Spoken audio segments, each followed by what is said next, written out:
کی ہیں اور آخری سیگمنٹ میں ذرا بات کروں گا 9 مئی کے حوالے سے. اب سے تقریباً 2 ہفتے کے بعد 9 مئی کے جو واقعات تھے جو کہ پاکستان کی تاریخ کا ایک بڑا اندوہناک واقعہ تھا کہ کچھ عناصر جو تھے وہ سرکاری اور جو ملٹری انسٹالیشن تھی اس پر انہوں نے جا کے حملے کیے اور اس کے بعد پوری قوم نے اس کا مذمت بھی کی, اس کا ساتھ بھی دیا. لیکن سوال یہاں پیدا یہ ہوتا ہے کہ 9 مئی کے بعد جو لوگ اس ادارے کے جس پہ حملہ ہوا تھا 109 کے قریب افراد کے خلاف کارروائی کی گئی. وہ کارروائی جو بھی تھی وہ ان کے اپنے جو اندرونی ریگولیشن کے بارے میں تھی. لیکن کہا جاتا ہے کہ انہوں نے اپنا کام پورا کر دیا, لیکن جو سیاسی جماعتوں کا کام تھا, حکومت کا کام تھا, سویلین سائڈ کا کام تھا, اس نے اپنا کوئی کام نہیں کیا. آپ اسے ایگری کرتے ہیں کہ کچھ نہیں ہوا, ویزیبلی کچھ نہیں ہوا؟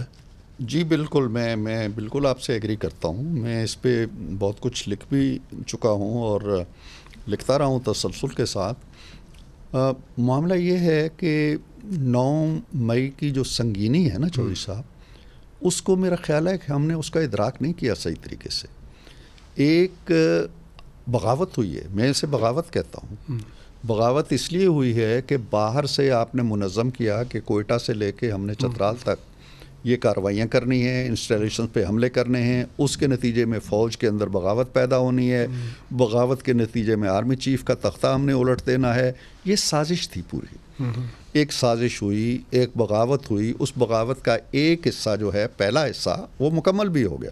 دوسرا حصہ جو ہے وہ فوج نے قابو پا لیا, چند افسروں کے خلاف انہوں نے ایکشن بھی لے لیا, انہیں گھروں میں بھی بھیج دیا.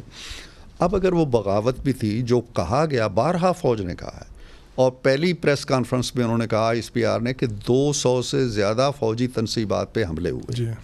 200 تنصیبات پہ حملے ہوئے, کور کمانڈر کا گھر جلا, جی ایچ کیو نشانہ بنا, کالا بالا حصار پہ گولیاں چلیں, میاں والی ایئر بیس پہ طیارے جلائے گئے, شہداء کی قبریں. اگر تو یہ پولیٹیکل ایکٹیویٹیز تھیں پھر تو ٹھیک ہے, معاف کر دیں, سب کو چھوڑیں جی, سیاست میں ہوتا رہتا ہے اس طرح.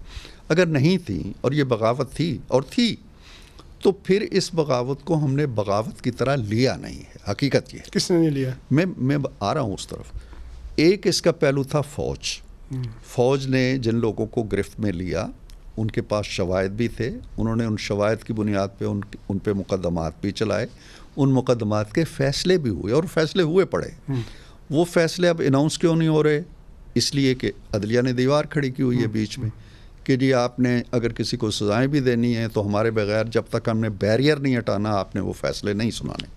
لہٰذا وہ بیریئر ہٹ نہیں رہا اور وہ فیصلے سنائے نہیں جا رہے. جہاں تک آپ یہ کہہ رہے ہیں جی کہ سویلین سائڈ ہے, تو مقدمات جو عدالتوں میں کوئی اکاؤنٹیبلٹی کورٹ میں اینٹی ٹیررسٹ کورٹ میں چل رہا ہے, کوئی کسی اور کورٹ میں چل رہا ہے, تو ہمارے عدالتی نظام کی جو تیز رفتاری ہے اس کو آپ اچھی طرح جانتے ہیں.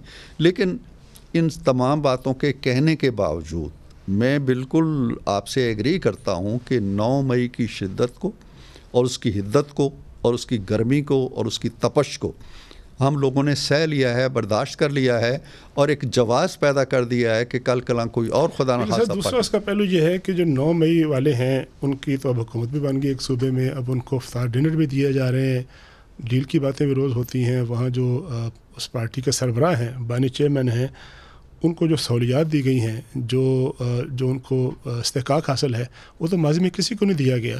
تو پھر اس کا کیا مطلب لیا جائے؟ اس کا مطلب نہ میں سمجھتا ہوں نہ آپ سمجھتے ہیں. میں آج بھی کہیں اخبار میں پڑھ رہا تھا یا خبروں میں سن رہا تھا کہ جی کچھ شیشے کی دیوار بنائی گئی یا کہ جی انٹریکشن نہ ہو براہ راست, کیونکہ وہ روز پریس کانفرنس کرتے ہیں وہاں پہ. ججوں نے کہا جی کہ یہ دیوار بھی ہٹا دو, وہ بھی ہٹا دی گئی, دیواریں بندی. 6 بیرکس جو ہیں ان کو ان کے سیل میں تبدیل کر دیا گیا ہے. ایک سٹنگ روم ہے, ایک سونے کا کمرہ ہے. یہ پھر سہولتیں اگر 9 مئی کو بغاوت تھی تو پھر اس بغاوت کے جو مبینہ سرغنہ تھے یا اس کے سربراہ تھے اس گروہ کے, وہ تو بڑے آرام سے ہیں. بالکل بہت آرام سے ہیں. اور میرا خیال یہ ہے کہ نواز شریف بھی رہے ہیں. آپ کو میں بتاؤں کہ جب ہم بیگم کلثوم نواز کو چھوڑ کے آئے بستر مرگ پہ, میں اور میاں صاحب تھے اور مریم تھیں, اور میاں صاحب کو اور مریم کو گرفتار کر لیا گیا لاہور ایئرپورٹ سے اور یہاں لے آئے. تو میں کچھ دنوں بعد جب میاں صاحب سے جیل میں ملنے گیا تو میں نے کہا جی بتائیے پھر کیا حالات ہیں, کیا ہوا تھا اس دن. تو کہنے لگے بس اس دن کیا ہوا تھا, اب جہاز میں ہم تینوں باتیں کرتے رہے تھے, سو نہیں سکے تھے, نیند مجھے بھی آئی ہوئی تھی. تو میں گیا تو انہوں نے ایک سیل کھولا تو نیچے ایک پھٹی پرانی دری پڑی تھی تو بس میں اس پہ لیٹ گیا. تو ایک وزیر اعظم تو اس پھٹی پرانی دری پہ فرش پہ لیٹ گیا ہے, دوسرے کے ساتھ آپ یہ سلوک کرتے ہیں. اس نے کوئی 9 مہینے کیا ہوا تھا. جی یہ واقعات آپ بہت دفعہ بیان کر چکے ہیں کہ اندر کیا ہوا, جیل میں کیا ہوا.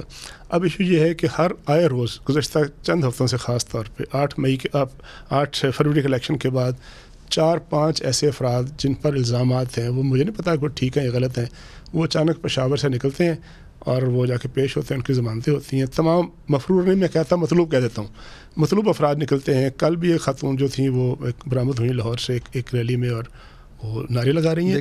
تو یہ ان کو دو اس کے پہلو, ایک پہلو یہ ہے کہ جنہوں نے اپنا کام کرا تھا انہوں نے اپنا کام کیا, آپ اس کے خلاف کوئی نیریٹو نہیں دے سکے. جو آپ ریاست بتانے کی باتیں کر رہے تھے, نیریٹو نہیں دے سکے, اس کا مقابلہ نہیں کر سکے, اس چیلنج کا مقابلہ, اس چیلنج کے مقابلے میں کوئی بیان ہی نہیں دے سکے آپ لوگ. بالکل ٹھیک کہتے ہیں آپ دیکھیں, خدا نخواستہ اگر پی ایم ایل این نے یا پیپلز پارٹی نے وہ کام کیا ہوتا جو 9 مئی کو پی ٹی آئی نے کیا ہے تو ان کا حشر کیا ہوا ہوتا, یا پی ٹی آئی ان کو جینے دیتی. اصل میں 9 مئی کے بعد جو حالات ملے اس کے بعد 8 فروری آ گیا. 8 فروری نے گہنا دیا ہے 9 مئی کو, اس کے نتائج نے بھی گہنا دیا ہے. اور اگر یہ لوگ مجرم تھے تو پھر آپ یہ 9 مئی تک, یہ 8 فروری تک کیسے آ گئے؟ کس طرح انہوں نے الیکشن بھی لڑ لیے, کس طرح انہوں نے سیٹیں بھی قبضہ کر لیں, کس طرح ایوانوں کے اندر بھی آ کے بیٹھ کے, اگر یہ مجرم تھے تو میرا خیال نہیں ہے کہ اب 8 فروری کے آ جانے کے بعد آپ 9 فروری کے حوالے سے کوئی بہت بڑے ایکشن لے سکتے ہیں. میں تو اب لوگ یہ کہتے ہیں کہ جو اسٹیبلشمنٹ ہے اس نے جو مقابلہ کرنا تھا, جو سپورٹ کرنی تھی سیاسی قوتوں کو وہ کی. اس سپورٹ کے مقابلے میں جو سیاسی بیانیہ آپ نے بنانا تھا, جو سیاسی آپ نے چیلنج کا مقابلہ کرنا تھا, اس قوت سے جس کے ساتھ مقابلہ ہے وہ آپ اس کو نہیں کر سکے, مقابلہ نہیں کر سکے, ناکام ہوئے اس معاملے میں. ہو سکتا ہے اس میں کوئی کوتاہی ہوئی ہو, لیکن میرا خیال یہ ہے, سیاسی فیس تو آپ تھے نا, ظاہر ہے. میرا خیال یہ ہے کہ اوورآل اس میں کوئی حرج نہیں ہے کہ شاید ہماری بھی کوتاہی ہو, لیکن فوج کو بھی میڈیا کے محاذ پہ جس حدت کے ساتھ اور جس شدت کے ساتھ اور جس میں کہتا ہوں جذبے کے ساتھ, جوش و خروش کے ساتھ اس ایشو کو لینا چاہیے تھا, وہ شاید ان کی طرف سے بھی نہیں آیا.